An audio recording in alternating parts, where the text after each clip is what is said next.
Rider ಮೇನಿಯಾಕ್ಕೆ ಬಂದಿದ್ದ ಕೆಲವು custom made ಬೈಕ್ಗಳನ್ನು ಕಾಂಪಿಟೇಷನ್ನಲ್ಲಿ ಪ್ರೈಸ್ ಗೆಲ್ಲೋದಕ್ಕೆ ಅಂತಾನೆ ಮಾಡಿಫೈ ಮಾಡಿಸಿರ್ತಾರೆ. ಅವುಗಳನ್ನು ಪ್ರತಿನಿತ್ಯ ಟ್ರಾಫಿಕ್ನಲ್ಲಿ ಓಡಿಸೋದು ಕಷ್ಟ.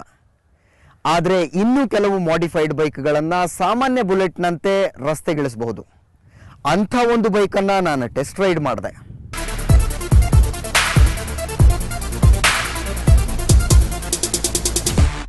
ಒಳ್ಳೆ ಬೈಕ್ ನೋಡಿದ ತಕ್ಷಣ ನಾಚಿಕೆ ಮಾನ ಮರ್ಯಾದೆ ಬಿಟ್ಟು ಒಂದು ರೌಂಡ್ ಓಡಿಸ್ಲಾ ಅಂತ ಕೇಳಿದ್ರೆ ಆತ ಪ್ಯಾಷನೇಟ್ ರೈಡರ್ ಅಂತ ಅರ್ಥ. ಅಂಥದ್ರಲ್ಲಿ ಈ ಪರಿ ಮಾಡಿಫೈ ಆದ ಬೈಕ್ಗಳನ್ನು ಓಡಿಸಬೇಕು ಅನ್ನೋ ಆಸೆ ಬರೆದಿದ್ರೆ ಹೇಗೆ? ಖಾಲಿದ್ರ ಈ ಬೈಕ್ಗಳನ್ನು ನೋಡಿದ್ಮೇಲೆ ಇವುಗಳ ಪೈಕಿ ಒಂದನ್ನಾದರೂ ಓಡಿಸೋ ಬೈಕೆ ನನಗೆ. ಅಜರುದ್ದೀನ್ರ ಬುಲೆಟ್ ಓಡಿಸಿದಂತೆ ಇವನ್ನ ರೈಡರ್ ಮೇನಿಯಾದ ವೆನ್ಯೂದಲ್ಲಿ ಓಡಿಸೋದು ಕಷ್ಟ. ಅದಕ್ಕೆ ಒಂದು ಬೈಕ್ನ ಹೊರಗೆ ತೆಗೆದುಕೊಂಡು ಬಂದದ್ದು.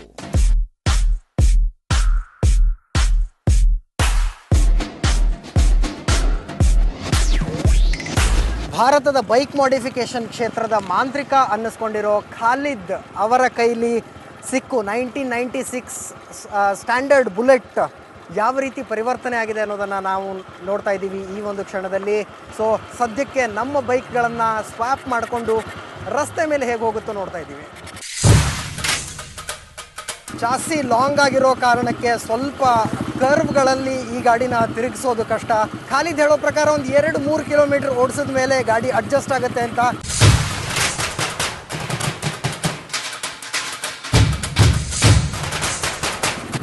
ಸ್ಪೀಡ್ ಮತ್ತು ಪಿಕಪ್ ವೈಸ್ ನೋಡಿದ್ರೆ ಯಾವ ಬುಲೆಟ್ಗಿಂತನೂ ಈ ಮಾಡಿಫೈಡ್ ಬೈಕ್ ಕಡಿಮೆ ಇಲ್ಲ. ಸ್ವಲ್ಪ ಥಂಪಿಂಗ್ ಸೌಂಡ್ ಕಡಿಮೆ ಇದೆ, ಬೀಟ್ಸ್ ಕಡಿಮೆ ಇದೆ. ಬೀಟ್ ಬರದೇ ಇದ್ರೆ ತುಂಬ ಜನರಿಗೆ ಬುಲೆಟ್ ಓಡಿಸೋ ಖುಷಿ ಸಿಗೋದಿಲ್ಲ.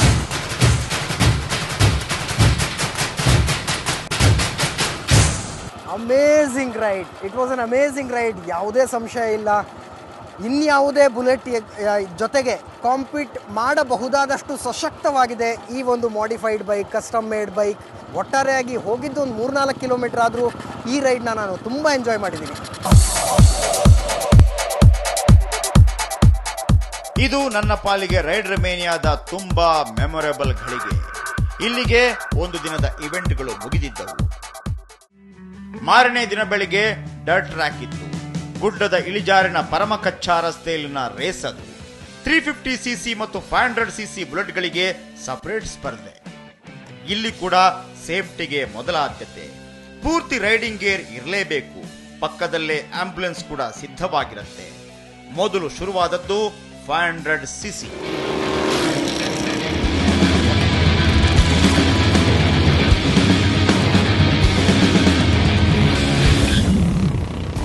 ತನ್ನ ಬೈಕಿನ ಮೇಲೆ ಪ್ರೀತಿ ಇದ್ದವರು ಭಾಗವಹಿಸೋ ಸ್ಪರ್ಧೆನ ಇದು. ಏನೇ ಶಕ್ತಿಶಾಲಿ ಯಂತ್ರ, ಭಯಂಕರ ಗಟ್ಟಿಮುಟ್ಟು ಅಂದ್ರೂ ಈ ಪರಿ ಓಡಿಸಿದ್ರೆ ಹೇಗೆ? ಅದು ನನ್ನ ಪ್ರಶ್ನೆ. ಆದ್ರೆ ಈ ರೇಸ್ ಗೆಲ್ಲೋದಕ್ಕೆ ಅಂತಲೇ ಪುಣೆಯ ರೋಡ್ ಶೇಕರ್ಸ್ ಕ್ಲಬ್ ತಿಂಗಳುಗಟ್ಟಲೆ ತಯಾರಿ ನಡೆಸುತ್ತದೆ. 500cc ಕೆಟಗರಿಯಲ್ಲಿ ಗೆದ್ದವನು ರೋಡ್ ಶೇಕರ್ಸ್ ಹುಡುಗ Baljit Gill. It was a good race. The track was also good and at the same time very slippery also, but had a good time. Yeah. ಇದಾದ ನಂತರ 350cc ಕೆಟಗರಿ ರೇಸ್. ಇದು ಕೂಡ road ಶೇಕರ್ಸ್ ಪಾಲಾಯಿತು. ಹೀಗೆ dirt track ಆದ ನಂತರ ಶುರುವಾದದ್ದು trials ಅನ್ನೋ ಇನ್ನೊಂದು ಸ್ಪರ್ಧೆ. ನೆಟ್ಟಗಿನ ಟ್ರ್ಯಾಕ್ ಮೇಲೆ ಟೈರು, ಕಲ್ಲು, ಹುಲ್ಲಿನ ಮೇಲೆ ಇಟ್ಟಿರ್ತಾರೆ. ಅವನ್ನೆಲ್ಲ ದಾಟಿಕೊಂಡು ಹೋಗಬೇಕು. ಕಾಲೂರಿದರೆ -ಪಾಯಿಂಟ್. ಇದರಲ್ಲಿ ಕೋಲ್ಕತ್ತಾದಿಂದ ಬಂದಿದ್ದ ಹುಡುಗನೊಬ್ಬ ಗೆದ್ದ.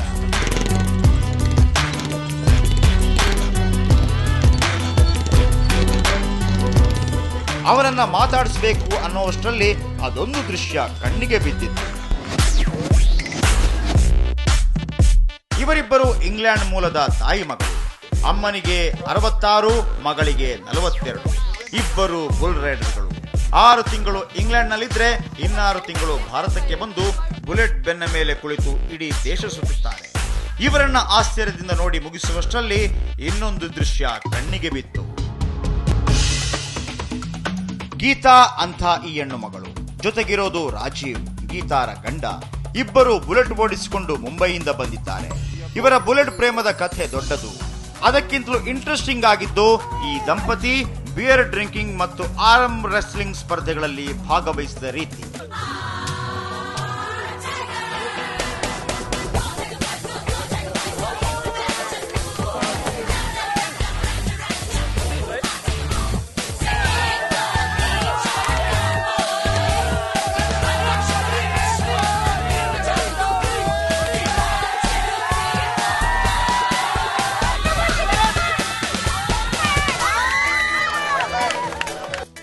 ರೈಡರ್ ಮೇನಿಯಾ ಅಂದರೆ ಅದು ಕೇವಲ ಬೈಕಿಂಗ್ ಇವೆಂಟ್ಗಷ್ಟೇ ಸೀಮಿತ ಅಲ್ಲ. ಅಲ್ಲಿ ಬಿಯರ್ ಕುಡಿಯೋದಕ್ಕೆ ಒಂದು ಸ್ಪರ್ಧೆ ಇರುತ್ತೆ. ಅದನ್ನು ಹೊರತುಪಡಿಸಿದ್ರೆ ಆಡು ಭಾಷೆಯಲ್ಲಿ ಪಂಜ ಅಂತ ಕರೆಸಿಕೊಳ್ಳೋ ಆರ್ಮ್ ರೆಸ್ಲಿಂಗ್ ಕಾಂಪಿಟೇಷನ್. ಅವೆಲ್ಲವುಗಳಲ್ಲಿ ಗಮನ ಸೆಳೆದವರು ಹೆಣ್ಣುಮಕ್ಕಳು. ಅವರಲ್ಲಿ ಕೆಲವರು ಬುಲೆಟ್ ಹುಚ್ಚಿಗೆ ಬಿದ್ದಂಥ ತಮ್ಮ ಗಂಡಂದ್ರು ಬಾಯ್ ಫ್ರೆಂಡ್ಗಳ ಜೊತೆ ರೈಡರ್ ಮೇನಿಯಾಕ್ಕೆ ಬಂದಿದ್ರೆ, ಇನ್ನು ಕೆಲವರು ಸ್ವತಃ ತಾವೇ ಬುಲೆಟ್ ರೈಡ್ ಮಾಡಿಕೊಂಡು ಬಂದಿದ್ರು. ನೆಕ್ಸ್ಟ್ ಎಪಿಸೋಡ್ನಲ್ಲಿ ಅವರೆಲ್ಲರ ಬಗ್ಗೆ ಡಿಟೇಲ್ ಆಗಿ ಹೇಳ್ತೀವಿ, ಮಿಸ್ ಮಾಡ್ಕೊಳ್ದೆ ನೋಡಿ. अपनी तो पाठशाला मस्ती की पाठशाला, अपनी तो पाठशाला